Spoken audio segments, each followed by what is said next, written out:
빌립보서 2장 5절에서 8절 말씀인데요. 우리 같이 한번 우리 한 목소리로 별로 길지 않으니까 우리 한 목소리로 빌립보서 말씀 같이 읽도록 하겠습니다. 빌립보서 2장 5절에서 8절 말씀 같이 읽겠습니다.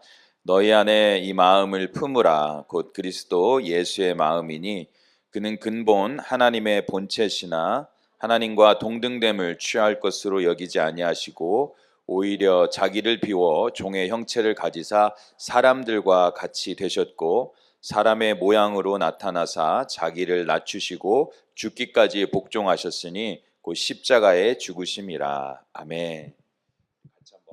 다시 한번 기도하도록 하겠습니다. 같이 기도합니다. 사랑의 하나님, 은혜를 감사를 드립니다. 아버지, 한 주간의 삶 가운데도 우리와 함께해 주시고 우리를 지켜 보호해 주셨다가 오늘 주님의 존전으로 나와 예배하게 하시니 감사를 드립니다.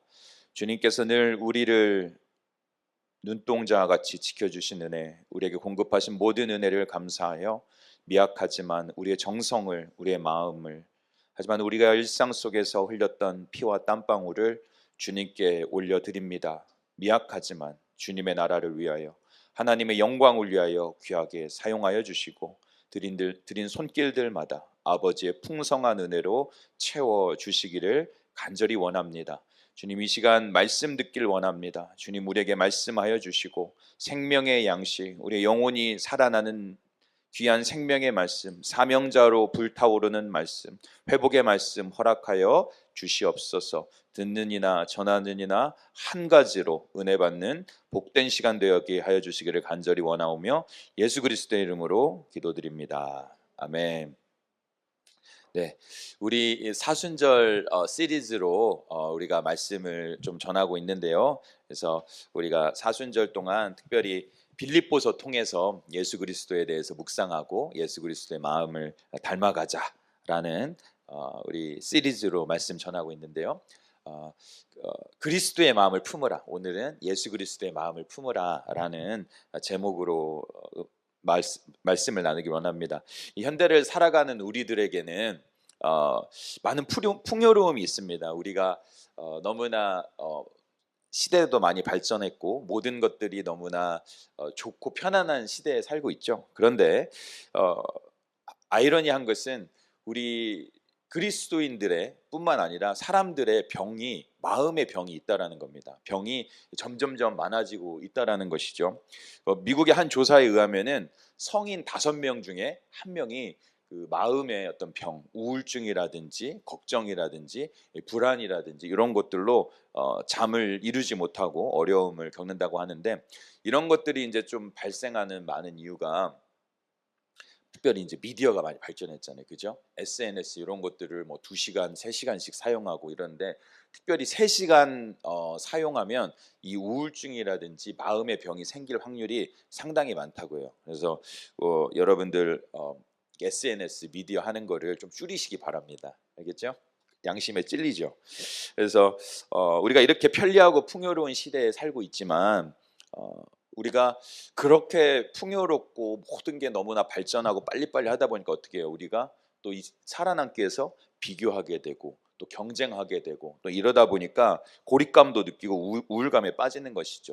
겉으로는 멀쩡한데 속에는 패배의식과 경쟁의식, 이런 것들로 인해서 마음이 피폐한 경우가 많죠. 그래서 현대인의 가장 큰 병은, 제가 이제 목회를 버지니아에서 이제 하다 왔는데 진짜 암 환자가 너무 많아요. 별의별 암이 많고 젊은 분들도 그렇게 유방암, 여자분들은 부인과 쪽에 그런 어떤 병이라든지 남자들도 많고 뭐 별의별 암이 많은데 근데 현대인에게 더 많은 거는 이 마음의 병이라는 거예요. 그게 더 위험하고 그게 암을 이렇게 유발시킨다라고 해요.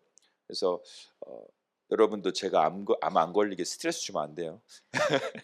그래서 제가 아는 이제 분들이 많이 있는데 그러니까 그분이 이제 그 살이 막 빠지고 잠을 못 잤어요. 그래서 몇 달 고생을 하다가 잠도 못 자고, 그래서 이제 병원에 갔는데 의사가 하는 말이 겉은 멀쩡하다는 거예요.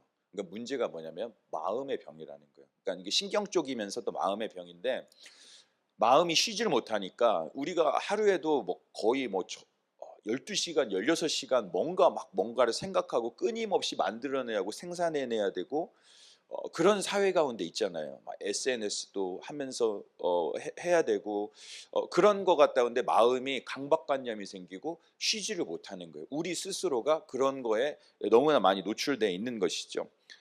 그렇기 때문에 이 마음의 질병이 나타나는 거죠. 특별히 이 마음의 질병이 무서운 건 어떻게 해요? 여러분 우리가 겉모습 보면은 마음의 질병이 있는지 몰라요. 저희 여기에 있는 분들 지금 보면 얼굴만 봐서는 마음의 질병인지 전혀 몰라요. 근데 이야기를 하다 보면 제가 예전에 이제 우리 그 교회도 보면 멀쩡하고 신앙생활 너무 잘해요. 근데 마음의 질병 우울증 약을 몇 년이나 먹었어요. 그럴 수 있어요. 저는 그걸 이해해요. 이거는 누구나 오기 때문에 그렇기 때문에 위험하다는 거예요. 그러니까 우리가 감기 걸리면은 뭐 콧물도 나고 뭐 몸도 아프고 머리도 아프고 한데 마음의 질병은 서서히 우리를 잠식시키는 거예요. 어느 순간 우리가 정말로 셧다운이 된다고 하죠. 완전히 컬랩스가 되어버리는 경우가 오게 되기 때문에 마음의 질병이 무서운 겁니다. 이런 마음의 질병은 눈에 보이지 않지만 내면의 불안 또 분노 이런 것들이 쓴뿌리로 쌓이게 되는 것이죠. 그래서 언젠가 이 분노가 표출되고 관계가 한 번에 무너져 버릴 수가 있어요. 그리고 또 문제가 뭐냐면 이거의 탈출구를 어떻게 찾아요? 마약이라든지 술이라든지 이런 것들로 우리가 푸는 경우가 있죠. 그래서 잠언이 이렇게 이야기를 하죠. 잠언 4장 23절에 뭐라고요? 모든 지킬 만한 것보다 무릇 지킬 만한 것보다 더욱 네 마음을 지키라고 잠언이 이야기를 하는 것이죠. 그래서 여러분 오늘 말씀을 통해서 저와 여러분이 나누고 싶은 건 뭐냐? 우리의 문제 해결은 어디 있냐? 우리 마음의 주인을 바꿔야 되는 거예요. 내가 내 마음을 감당할 수 없어요. 내 마음의 주인이 예수 그리스도가 되어야 돼요. 예수가 우리의 마음을 좌정할 때 우리가 마음을 지킬 수 있는 거예요. 우리의 마음의 주인을 그리스도로 삼는 건데 사도 바울이 우리에게 권면을 하죠. 그래서 오늘 제목처럼 그리스도 예수의 마음을 품으라고 말씀을 하고 있는 것입니다. 특별히 오늘 말씀을 통해서는 조금 겸손에 대해서 키워드를 겸손으로 잡았는데 거기에 대해서 좀 나눠보기를 원합니다. 예수님의 겸손의 마음을 닮아감으로 우리의 마음이 회복되고 예수님을 닮아서 겸손해지고 또 예수 그리스도를 닮아갈 때 우리의 삶의 방향성이 정해지게 되는 것이죠. 그래서 오늘 이 시간 말씀을 통해서 여러분들이 그런 예수 그리스도의 마음을 담는 축복이 있길 원합니다. 오늘 세 가지의 마음의 겸손에 대해서 한번 나눠보길 원하는데 첫 번째는 마음의 겸손이 중요하다. 두 번째는 능력의 겸손이 중요하다. 세 번째는 뭐가 중요하냐? 영혼의 겸손이 중요하다. 이 세 가지를 한번 나눠보도록 하겠습니다. 첫 번째, 마음의 겸손에 대해서 나누길 원하는데요. 우리가 방금 읽은 2장 5절에서 8절은 8절을 나누기 전에 그 전에 사도 바울이 무슨 얘기를 했냐면은 이제 복음 안에서 지난주에 우리 복음을 위하여 살라고 얘기를 했죠. 복음을 위하여 사는 너희가 어떻게 살아야 되냐? 성도 간에 하나가 되어야 되고 서로를 위해 주고 겸손해야 되고 이렇게 해야 된다라고 이야기를 했는데 그거에 본이 누구여야 되냐? 예수라고 얘기하는 부분이 이제 5절부터 얘기를 하는 거예요. 너희가 따라야 될 본은 예수 그리스도이다. 그러므로 너희가 따라야 될 마음이 예수 그리스도라고 이야기를 하는 것이죠. 우리 2장 5절 우리 같이 한 목소리 읽겠습니다. 너희 안에 이 마음을 품으라 곧 그리스도 예수의 마음이니. 예수님의 마음이 어떤 마음입니까?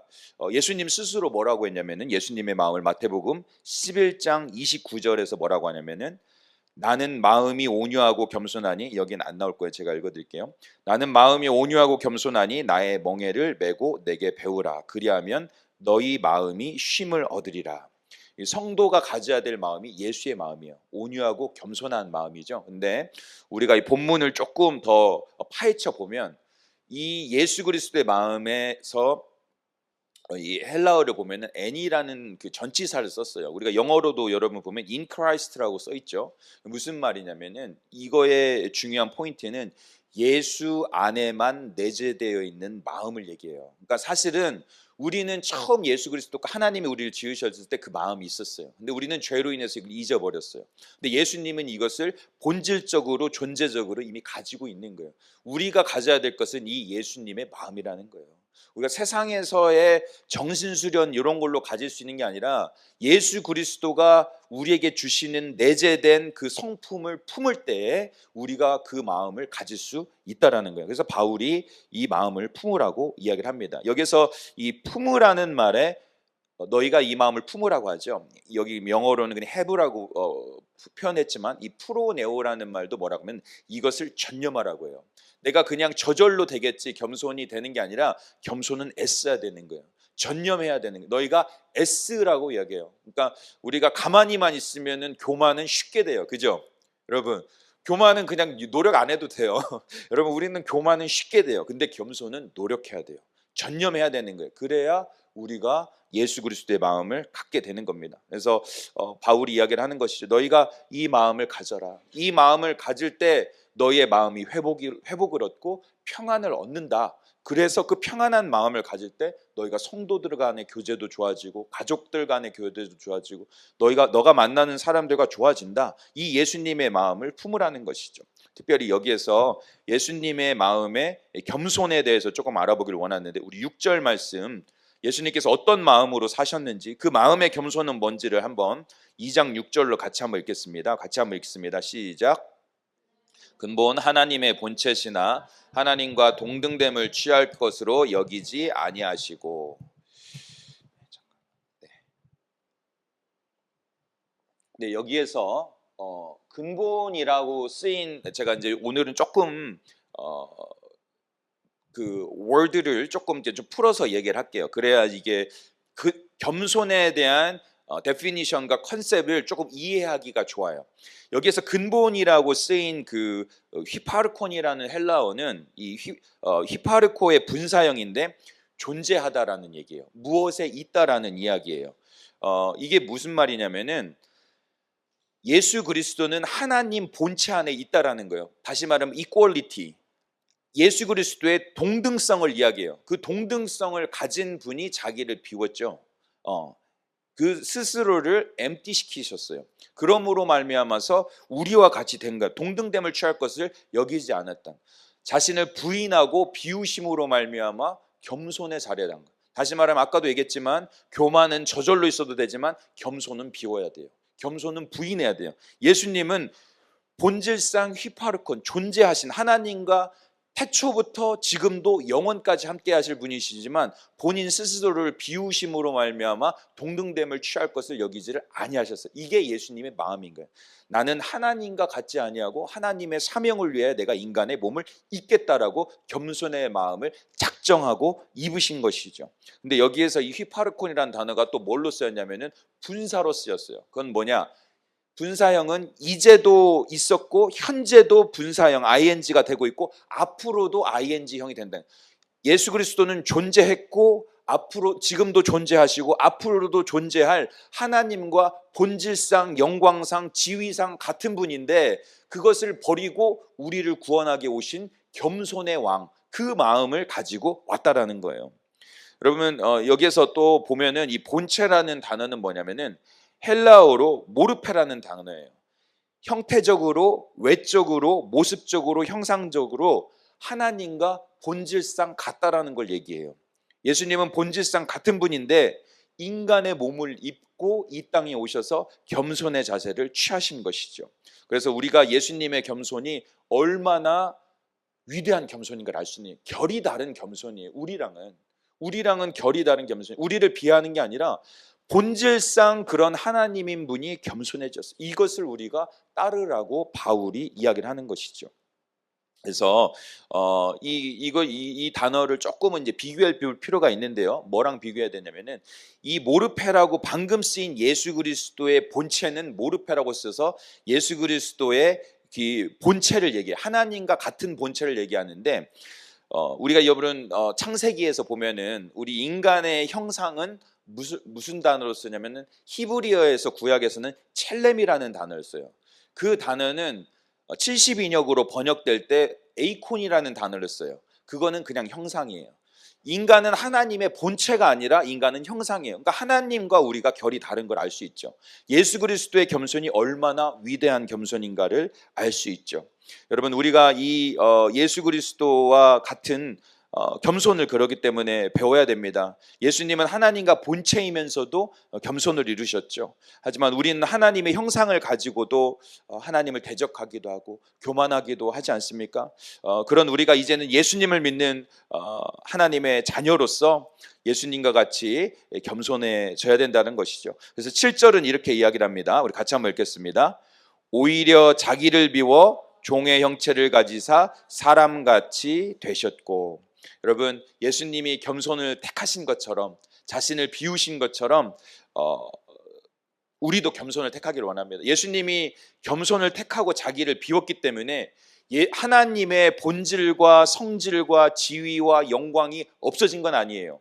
하지만 비움을, 인간의 몸을 택하면서 그것을 택하셨어요. 이것은 그것을 택하심으로부터 하나님께 완전히 겸손하기 위해서, 하나님의 뜻을 따르기 위해서 인간의 몸을 덧입은 거예요. 인간으로 사는 게 좋아서가 아니라 우리를 구원하기 위해서, 우리가 누려야 될 혜택을 위해서 그 마음을 겸손으로 무장시킨 거예요. 저와 여러분도 때로 어떤 사람들 볼 때, 대할 때 인간적인 눈으로 볼 때 내가 나아 보일 수도 있어요. 하지만 여러분, 우리가 예수 그리스도의 겸손처럼 나를 비우는 거예요. 나를 부인하는 거예요. 그럴 때 우리가 예수 그리스도의 마음으로 그 사람을 섬길 수 있게 되는 것입니다. 사랑하는 우리 버티칼의 모든 성도님들이 우리를 구원하시기 위해서 예수님이 택하신 이 겸손의 마음을 배우길 원합니다. 그런데 이 겸손의 마음을 배울 때, 겸손은 사실은 한마디로 얘기하면 죽어지는 거예요. 죽어질 때 어떤 역사가 일어나요? 예수님이 죽고 끝났어요. 부활의 영광을 반드시 맛보게 됩니다. 우리의 영혼의 부활의 영광을 맛보게 될 줄 믿습니다. 두 번째로, 이 겸손의 죽음을 택할 때 어떤 역사가 일어나냐? 빌립보서 2장 9절에서 11절 성경 있는 분들은 보세요. 이러므로 하나님이 그를 지극히 높여 모든 이름 위에 뛰어난 이름을 주사 하늘에 있는 자들과 땅에 있는 자들과 땅 아래에 있는 자들로 모든 무릎을 예수의 이름에 꿇게 하시고 모든 입으로 예수 그리스도를 주라 시인하여 하나님 아버지께 영광을 돌리게 하셨느니라. 겸손하면 낮아지는 것 같고 망한 것 같고 실패한 것 같지만 결국은 어떻게 되냐? 하나님이 높이시는 거예요. 하나님이 더욱 존귀하고 영광스러운 존재로 우리를 만들어 가신다라는 거예요. 여러분, 저와 여러분에게도 이러한 겸손한 마음을 갖게 되기를 간절히 축원드립니다. 그러므로 말미암아 이 겸손이 주는 놀라운 은혜, 하나님이 높이시는 은혜를 경험하길 원합니다. 겸손한 사람은 남과 비교하지 않습니다. 내가 예수 그리스도의 겸손을 받기 때문에 내가 남과 비교할 수 없어요. 경쟁할 수 없어요. 겸손한 마음을 가지게 되면 그래서 평안이 오고 불안과 두려움이 없어지는 줄 믿습니다. 이 시간 우리 버티칼의 성도님들의 불안이 있다면, 걱정이 있다면 예수의 이름으로 사라지길 축원드립니다. 여러분, 우리가 우리 스스로를 이렇게 부인하고 비우는 마음이 우리를 반드시 더욱 존귀하고 그리스도께 주신 영광스러운 그 대제사장의 직분, 거룩한 백성의 직분을 누리게 된다는 사실 여러분 아시고 그 겸손의 축복을 누리시길 간절히 축원드립니다. 두 번째로 나눌 말씀은요, 능력의 겸손입니다. 우리가 그리스도인으로 살면서 여러분 가질 수 있는 능력은 무엇입니까? 저는 예수님 믿고요, 능력을 갖길 원했어요. 저는 예수 그리스도를 믿고 능력을 갖길 원해요. 그런데 그 비결이 뭐에 있었냐? 제가 아무리 생각해봐도 그 비결은 겸손에밖에 없어요. 우리가 나 잘났다고 떠들어봤자 능력이 안 생겨요. 내가 믿습니다 한다고 해서 능력이 안 생겨요. 내가 아무리 신앙생활 열심히 해봤자 능력이 안 생겨요. 내가 제자 훈련을 열심히 하고 내가 아무리 뛰고 날른다고 할지라도 능력이 안 생겨요. 능력은 하나님으로부터 주어지는데 우리가 하나님 앞에서 나의 연약함을 인정할 때 능력이 임하는 줄 믿습니다. 그래서 여러분, 우리 성경이 말하죠. 내가 연약할 그때에 강함 되신다 라고 이야기를 하는 거예요. 여러분, 성경은요 우리에게 이야기합니다. 세상과 다르게 살아라, 다르게 어프로치해라. 내 능력이 아니라 하나님의 능력을 의지해라. 하나님의 강함으로 역사해라. 제한 없는 하나님이 너를 제한 없이 사용하게 너를 내어드리라고 얘기하지 않습니까? 능력의 겸손을 여러분 붙들기 간절히 바랍니다. 능력의 겸손에 붙들릴 때 하나님이 역사하는 거예요. 부활의 영광을 맛보게 되는 거예요. 저와 여러분이 그런 능력의 사람들 되시기를 간절히 축원드립니다. 하지만 우리가 이것을 하는 게 쉽지는 않은 이유가 세상이 나를 바보로 볼 수 있어요. 하지만 주님께 인정받을 수 있다면 세상의 바보가 되기를 작정하는 게 그리스도인의 삶이에요. 하지만 바보로 남는 게 아니라 그리스도의 존귀와 영광이 반드시 우리에게 임하게 되고 세상은 그런 우리를 우러러보게 되고 따라오게 돼 있어요. 우리가 기준이지 세상이 기준이 아니에요. 세상이 기준이라고 아우성 쳐도 기준은 하나님이고 겸손이고 온유인 것이에요. 저와 여러분 이 길을 따라가기를 간절히 축원드립니다. 그리할 때 강력이 세상을 변화시켜요. 예수님이 12명 데리고 세상을 변화시켰죠. 여러분 우리가 그 12명이 되기를 간절히 축원드립니다. 약한 자가 강국을 이루는 역사가 반드시 일어납니다. 하나님의 나라는 말에 있지 아니하고 능력이 있는 줄 믿습니다. 저와 여러분이 그런 주님의 능력의 겸손을 붙들 때에 세상을 변화시키는 놀라운 사람들이 될 줄 믿습니다. 우리는 예수 그리스도의 능력이 겸손을 통해서 우리에게 나타난다는 걸 너무나 잘 알고 있는데요. 그래서 고린도후서 8장 9절은 뭐라고 얘기합니까? 제가 읽어드리도록 하겠습니다. 우리 파워포인트 있나요? 없죠. 제가 읽어드릴게요. 우리 주 예수 그리스도의 은혜를 너희가 알거니와 부유하신 이로서 너희를 위하여 가난케 되심은 그의 가난함으로 말미암아 너희를 부유하게 하려 하심이라. 그분이 겸손해지심으로 말미암아 우리가 누리는 이 능력을 여러분과 제가 누리시기를 간절히 바랍니다.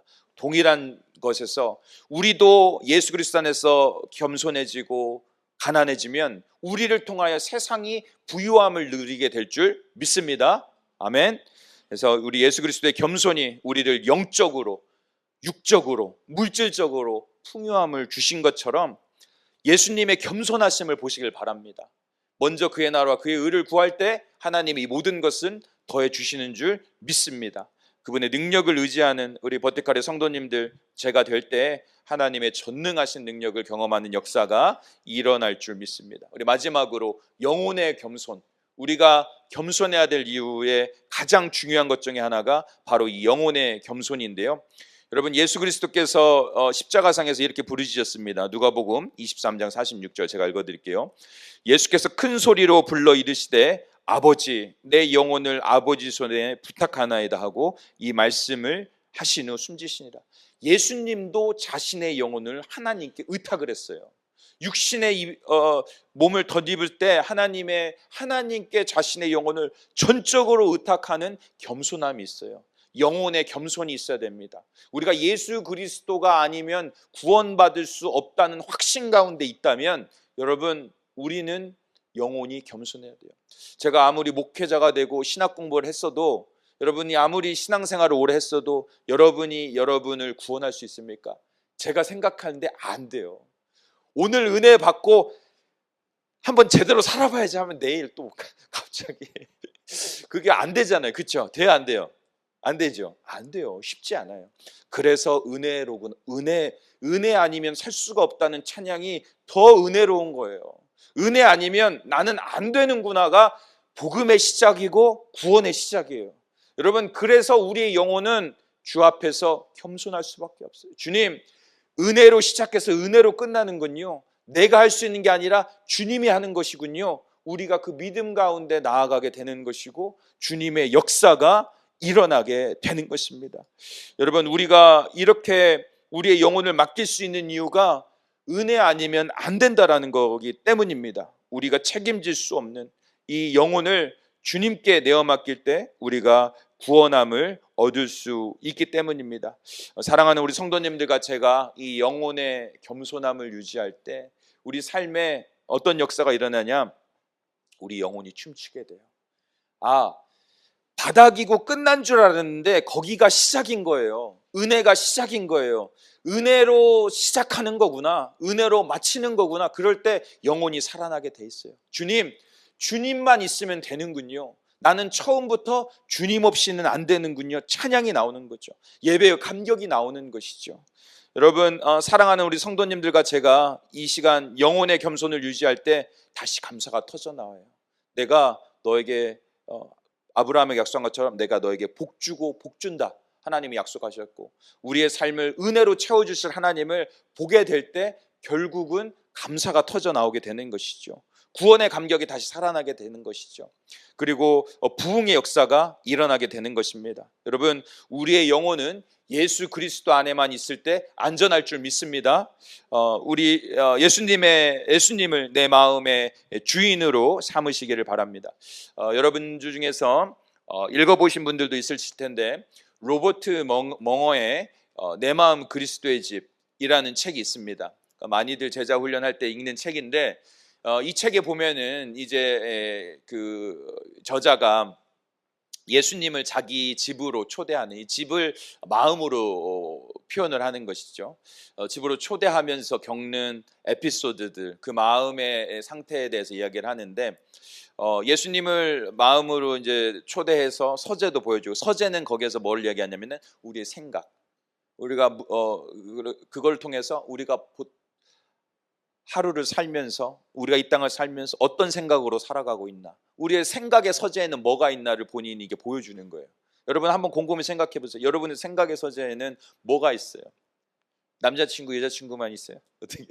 아니면 또 어떻게 옷 뭐 입을까 뭐 이런 거, 뭐 이런 것 있을 수도 있고, 뭐 아니면 꿈, 계획, 이루고 싶은 거, 내 생각의 서적, 나를 나를 지배하고 있는 게 말씀인지 하나님인지, 이 서재를 우리가 한번 보라는 거죠. 그리고 또 거기에서 이제 또 키친으로도 데리고 가요. 거기에는 나의 욕망을 보여주는 거예요. 내가 먹는 거, 내가 꿈꾸는 거, 내 정욕을, 이걸 과연 예수님께 보여줄 수 있을까? 그 마음을 이 또 저자가 보여주고 있죠. 또 오락실, 내가 즐기는 오락실에 가기 위해서 예수님은 밤에 갈 때 안 데리고 가는 거예요. 거기에서 보면 그 마음에, 내 마음은 과연 어떤가를 또 보여주고 있는 것이죠. 그리고 또 예수님을 옷장으로 데리고 가서는 옷장은 그냥 막 닫아버려요. 왜냐하면 거기에 막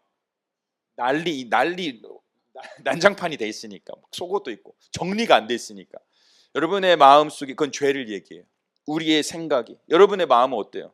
여러분, 그리고 또 마지막으로 이러한 것들이 있는데, 이런 것들이 있고, 또 뭐 거실에서 거실은 뭐냐? 하나님과 교제하고 하나님과 말씀을 나누는 곳인데, 교제와 하나님의 경건의 생활은 어떠한지 또 우리가 점검해 봐야 되는데, 그가 자신을 이렇게 회개하면서 돌아보게 됐죠. 근데 결론은 뭐냐? 이 책의 결론은 뭐냐?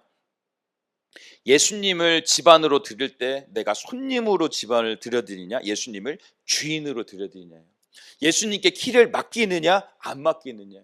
여러분, 우리의 마음에, 여러분 지금 예수님이 여러분의 마음속으로 들어온다면 어떻게 이렇게 보여줄 수 있어요? 아니면 잠깐 3박 4일 집 치우고 들어오세요 하겠어요? 자, 저를 포함해서 그게 많아요.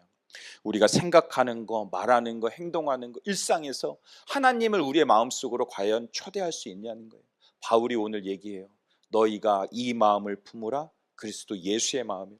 예수 그리스도를 주로 삼으라는 말이에요. 예수 그리스도의 키를 맡기라는 말이에요.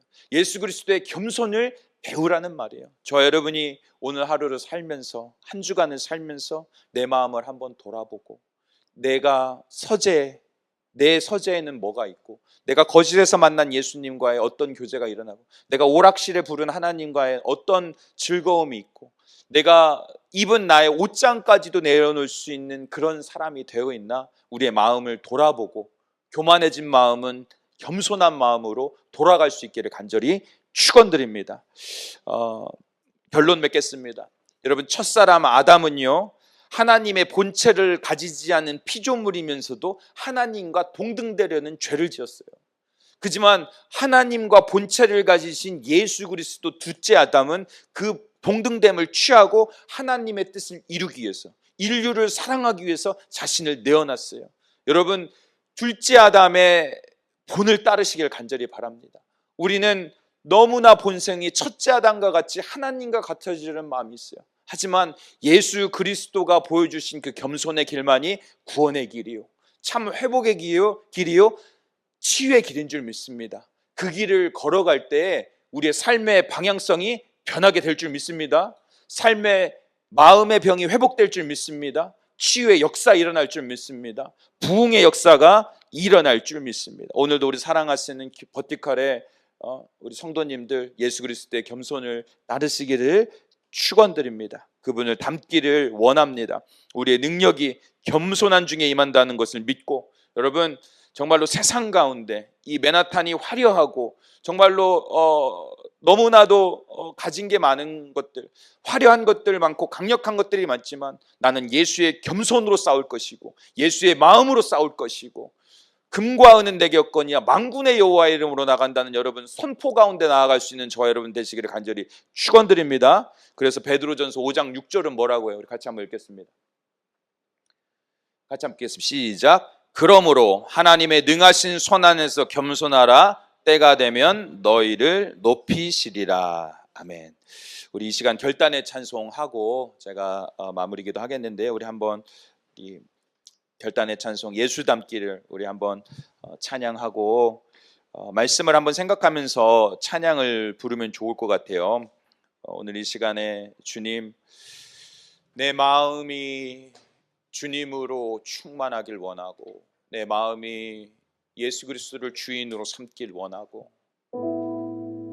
주님의 정말로 하나님 길을 따라가는 내가 되게 해달라고 예수 닮기를 우리 믿음의 고백을 한번 우리 고백하며 나아가길 원합니다.